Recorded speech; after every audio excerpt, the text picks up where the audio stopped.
Okay, so HMO, licensable HMOs. What makes a licensable HMO? It used to be 5 or more non-related individuals making up 2 or more households with a property that had 3 stories or more. The story element was removed in October of 2018. So 1st of October 2018, it is irrelevant the amount of stories. It could even be a 1-story flat. It is irrelevant. If 5 or more non-related individuals are living in there making up 2 or more households, it is now immediately licensable. Now, this affected a huge amount of our portfolio because our strategy was to buy 3-bed semis, convert them into 6-bed HMOs, and therefore when this hit us, nearly all of our HMOs became licensable and we had to make application for licence at the lovely cost of $650. Bear in mind, licenses are not transferable. 2 of the HMOs that we got licenses on, we had the license for 1 day because the sale completed the next day. The buyers were insistent the landlord had the license in place. They're not transferable, they're not worth anything to the new buyer, but he wanted to know that it was going to be covered under the licensing, and therefore on that basis they made £1,300 per property. But you must have a license, okay? Licensing requirements, so the requirements of a licensable HMO are much more than they are of a 3-person HMO. 3-person HMO is likely to require interlinked smoke alarms, fire doors, maybe thumb latches. What I recommend you do is you get your council out to have an assessment of the property. They will tell you what you need to do. The challenge we face is that not every council follows the same guidelines. So Wolverhampton Council might be different to Walsall Council or Dudley Council or Birmingham Council or any other council across the UK. They don't all follow the same rules on all occasions. So that's why I always say, please make sure that you get the council out to ensure that you're compliant. The landlord or the licence holder, I should say, and also the manager must be deemed a fit and proper person. And one of my MVQs used to think that this meant that the landlord went to the gym. It doesn't. It means that you are fit and proper and you have no criminal convictions, no housing convictions. There is a statement that you need to make and declare. And if you are in breach of any of these things, you will not be granted a licence, okay? The property must meet an acceptable standard. For example, it looks at whether the property is large enough for the occupants that you are proposing to put in there. It looks at many, many different things. As of the 1st of October 2018, they have now invoked the minimum room size.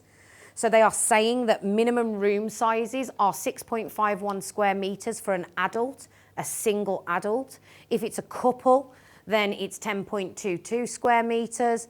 And if it's a child, anybody renting to tenants of 10, you've got a bit of a problem, it's 4.64. So the minimum room sizes are now in play, they are enforcing them.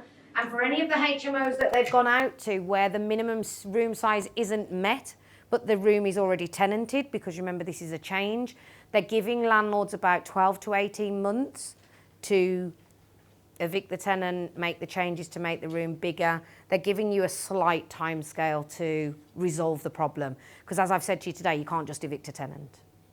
I said earlier that policies need to be in place for antisocial behaviour. This definitely applies to HMOs.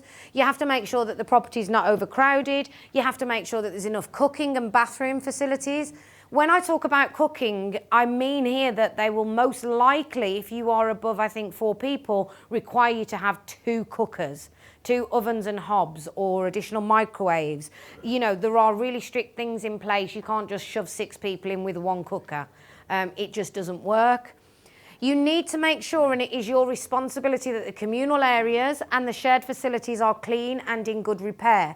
Therefore, you need to make sure that that is maintained throughout the duration of the tenancy, and I recommend you employ a cleaner.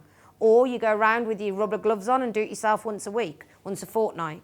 You need to also make sure that you maintain the gardens, because it cannot be made to be the responsibility of the tenant, because which tenant do you pick out of your multi-tenants?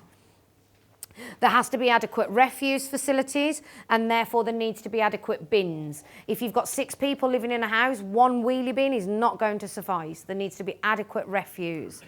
There needs to be proper fire safety measures in place, including adequate smoke alarms. In any licensable property now, I don't even think smoke alarms are acceptable. I think it has to be a grade D or A fire alarm system, all built in. That used to be acceptable 5 years ago on a licensed property, but not now. And you absolutely 100% must have a 5-year EICR electric certificate. They are mandatory with HMOs. I also recommend that you do PAT tests annually because you will be providing appliances. It's the only way you're going to be able to prove that the appliances are safe. On the note of electric certificates, it is coming, guys. It is one of the things that is coming in, okay? You are all going to be required to have electric certificates. We believe at the moment it is going to be 5-year periodics, and it is going to be mandatory, it's going to be law. We at Concentric have always insisted on some form of electrical safety certificate because I strongly believe electrics are more dangerous than gas. Gas, you can smell it. Electrics, you can't smell it, you can't see it. Look at the tragedy of Grenfell. It was caused by a fridge. If that appliance was yours and you don't have a certificate, I'm sorry, but you're not going to be in a very good position if you are that landlord. So I strongly recommend that you start preparing your properties ready and having electric certificates.